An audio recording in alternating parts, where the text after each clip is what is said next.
এই নিয়মে টাকা জমালে গৃহিণীরা খুব সহজে হাজার হাজার টাকা জমাতে পারবেন। আসসালামু আলাইকুম, সবাই কেমন আছেন? আশা করি অনেক অনেক ভালো আছেন। আমি আল্লাহর রহমতে অনেক অনেক ভালো আছি। আরেকটা নতুন ভিডিও নিয়ে চলে এলাম আপনাদের মাঝে। আজকে আমি ভিডিওটা সকাল থেকে শুরু করতেছি। সকালের নাস্তাটা তৈরি করার পরে আমি আপনাদেরকে দেখিয়ে দিব গৃহিণীরা খুব সহজে কিভাবে হাজার হাজার টাকা জমাতে পারবেন। সেই উপায়টা আমি খুব সহজে বলে দিব। এখানে সকালের নাস্তা তৈরি করতেছি। আমি যেমনি করে প্রত্যেকদিন রুটি তৈরি করি, আজকেও ঠিক তেমনি করে আমি সকালের নাস্তা তৈরি করতেছি। তারপরে অন্য অন্য কাজ করব। অনেক কাজ পড়ে থাকে একটা সংসারে। সকাল থেকে শুরু করে একেবারে রাত পর্যন্ত কাজগুলো আসলে করতে হয়। তো সকালের নাস্তাটা এখন আমি রেডি করে তারপর খাওয়া দাওয়ার পরে ছেলেকে স্কুলে পাঠিয়ে দিব।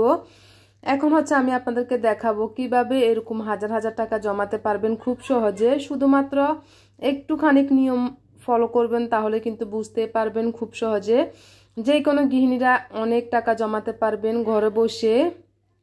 তা আমি আপনাদেরকে দেখিয়ে দিব কতটা সহজভাবে আসলে একটুখানি বুদ্ধি করে যদি চলতে পারি আমরা, তাহলে কিন্তু আমরা একবারে সংসারের সবকিছু সামলে টাকাটা জমাতে পারবো খুব সহজভাবে।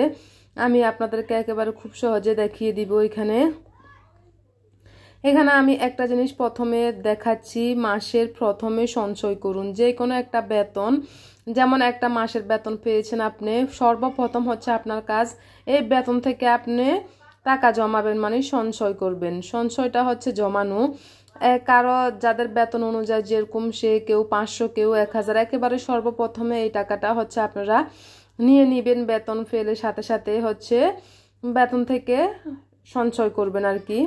তারপরে খরচের তালিকা তৈরি করুন। একটা ফ্যামিলিতে যখন বেতন পাবেন তখন আপনাদের কোন খাতে কোন খরচ, বাসা ভাড়া, যাবতীয় খরচগুলো একটা লিস্টই করবেন। এই তালিকাটা তৈরি করা খুবই প্রয়োজন। তারপরে মাসের বাজার, মানে মাসের বাজার একসাথে করবেন। এটা একটা খুব গুরুত্বপূর্ণ বিষয়। একসাথে করলে সবকিছু পাইকারি দামও পাওয়া যায় খুব কম, ওইখান থেকেও কিছু টাকা আসলে সেভ করা যায়।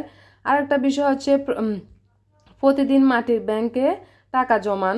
এটা আরেকটা কাজ। যে কোনো কিছু বাজার করলেন, কিছু টাকা ব্যাগের ভিতরে রয়ে গেছে, এই টাকাগুলো মাটির ব্যাংকে জমিয়ে রাখুন। প্রত্যেকদিন যদি এরকম করে টাকা জমাতে থাকেন তাহলে কিন্তু আপনার অনেক টাকা জমে যাবে। আসলে কিছু নিয়ম কানুন যদি একটুখানি চলতে পারেন তাহলে সবাই কিন্তু টাকাগুলো আসলে জমাতে খুবই সহজ হবে আমি মনে করি। আরেকটা জিনিস বদ অভ্যাস ত্যাগ করুন।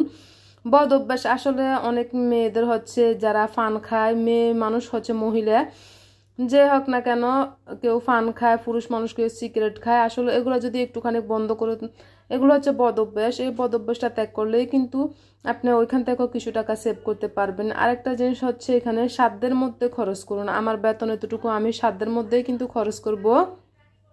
কারোর দেখা কোনো কিছু একেবারে নিজের অসাধ্যের মধ্যে আমি কখনো কিনতে যাব না, এটা কখনোই করবেন না।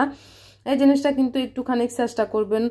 তারপর পুরাতন জিনিস বিক্রি করুন। পুরাতন জিনিস বলতে আমাদের বাসায় অনেক সময় অনেক পুরাতন জিনিস পড়ে থাকে আসলে, যেগুলো আমরা কখনো ব্যবহার করি না। যেমন পুরাতন অনেক বোতল, একসাথে পুরাতন ইলেকট্রিকের কোনো যন্ত্র, তারপর কোনো পুরাতন হাঁড়ি পাতিল, এগুলো বিক্রি করে কিন্তু আমরা অনেক টাকা পেয়ে থাকি। এখান থেকেও আমরা কিছু টাকা জমাতে পারি।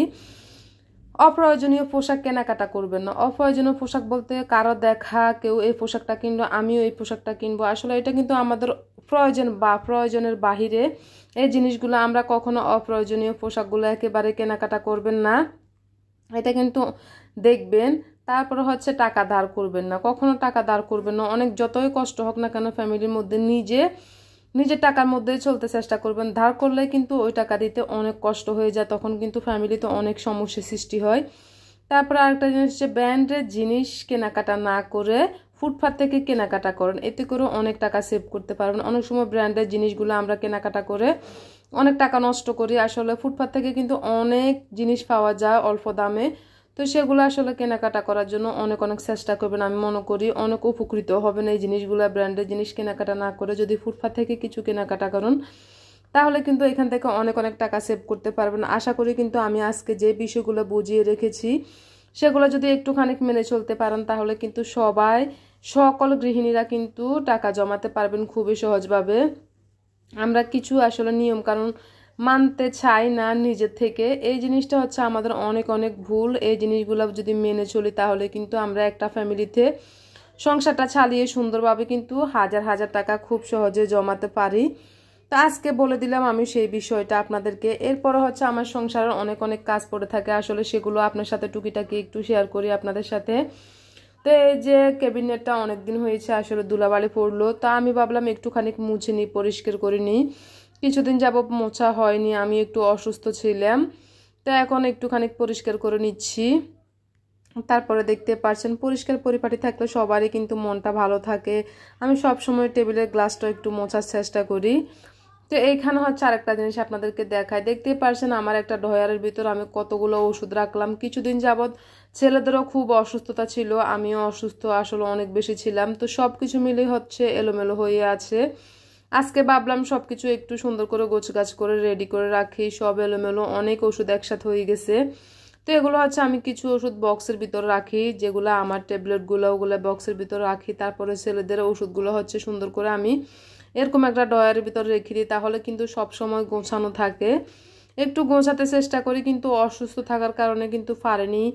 বেশ কিছুদিন যাবত এলোমেলো হয়ে আছে, এখন সব কিছু একটু পরিপাটি করে রাখলাম। দেখতেই পারছেন এইভাবে কিন্তু আমার সবসময় ওষুধগুলো গোছানো থাকে। এখানে আমাদের কিছু আম নিয়ে আসলো, আমগুলো এতটাই কাঁচা কি আর বলবো, মনে হচ্ছে একেবারে গাছ থেকে পেড়ে আনলো কাঁচা আম। পাকতে অনেক সময় লাগবো, তো আমি একটু মাঝে মাঝে একটু দেখি আসলে আমগুলো কি ফাঁকলো কিনে। এটা একটুখানি ফাঁকনা আছে হালকা, এটা হচ্ছে রূপালি আম। তো আমি দেখে দেখে আর কি খাবো, অনেক শক্ত আমগুলো কাঁচা। তো এখানে হচ্ছে তারপরে রান্না বান্না চলে আসলাম আমি। আজকে আমি হচ্ছে সর্বপ্রথম ভাত বসিয়ে দিয়েছি, আমি যেভাবে প্রত্যেকদিন ভাত বসিয়ে দিই প্রথমে, তারপরে হচ্ছে তরকারিগুলো বসাই। এখানে আজকে রান্না করার জন্য হচ্ছে কাঁকরোল, তারপরে কচুরমুখী, আলু সব কিছু কেটে আমি ধুয়ে পরিষ্কার করে নিয়েছি। সাথে আছে বেগুন, আজকে হচ্ছে বেগুন ভর্তা করব, বেগুন কেটে নিয়েছি। আজকে আমি একটু অন্যভাবে বেগুন ভর্তাটা করব, একটু সিদ্ধ করে তারপরে বেগুন ভর্তাটা করব। আমি কখনো সিদ্ধ করে আসলে বেগুন ভর্তা করিনি, সব সময় বাজার পরে হচ্ছে বেগুন ভর্তা করলাম। এখানে ভাবলাম আজকে রাইস কুকারে সিদ্ধ করে দিয়ে দিই, কারণ হচ্ছে অনেকদিন অসুস্থ, খুবই তেলযুক্ত খাওয়া একটু বন্ধ করে দিয়েছি। তা আমি যদি বেগুনগুলোকে হচ্ছে যদি একটু তেলে ভাজি, তাহলে কিন্তু গ্যাসের পরিমাণটা অনেক বেড়ে আমি অনেক অসুস্থ হয়ে যাব। এই জন্য হচ্ছে মাঝে মাঝে আসলে ভাবতেছি যে একটু সিদ্ধ খাবার খাওয়ার খুবই দরকার, যেমন আদিবাসী কিংবা চাকমা মারমা ওগুলা সিদ্ধ খাবার খায়। এরকম যদি আসলে সিদ্ধ খাবার খেতে পারতাম তাহলে মনে হয় ভালো হতো। তেল মশলা জাতীয় খাবার খেলে খুবই অসুস্থ হয়ে যায়।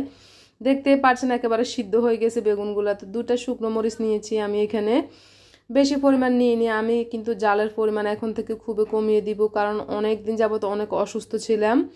এই গ্যাস্ট্রিকের প্রবলেমে আসলে ভুগতে ভুগতে আমার অবস্থা খুবই খারাপ হয়ে গেছে। এই জন্য সব কিছুতে হচ্ছে একটুখানি জালটা কমিয়ে দিচ্ছি। ভাবলাম যে তেল মশলা সব কিছু একেবারে কমিয়ে দিব, যদি পারতাম তাহলে কিন্তু সব কিছু সিদ্ধ খাবারে খেতাম। তা আজকে এই জন্য বেগুন ভর্তাটা সিদ্ধ করে হচ্ছে আমি বেগুন ভর্তা করলাম। দেখতে পাচ্ছেন মানে কালারটা কিন্তু সুন্দর আসেনি, খেতে মোটামুটি অতটাও মজা হয়নি, তাও ভালো হয়েছে আর কি। একটু তেলে ভাজে যদি তারপরে বেগুন ভর্তাটা করতাম তাহলে অনেক মজাই হতো। তা আজকে হচ্ছে খুবই ইউনিকভাবে নতুন করে একেবারে সিদ্ধ করে তারপরে বেগুন ভর্তাটা করলাম, আর সাথে এই তরকারিটা।